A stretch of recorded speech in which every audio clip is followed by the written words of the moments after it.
পারি? আসো, তোমাদের কি অভিযোগ? আমি এই আংটিখানা কেউ চিনতে পারি না, তাই আপনার কাছে এসেছি।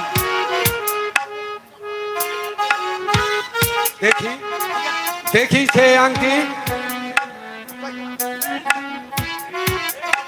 এই নেন আংটি।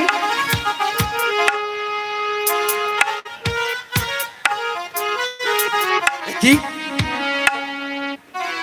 এ যে আমার মেয়ের রেখার আংটি? বল বল বল, এ আংটি তোরা কোথায় পেয়েছিস? ছাড়া বিলে ওই শালা, বল বল, এ আংটি তোরা কোথায় ওই শালা, পেয়েছিস? ও তো শালাই, বল, এ আংটি ওই তোরা শালাই, কোথায় পেয়েছিস? ওই শালাই গো, কয়টা নিয়ে নি আমি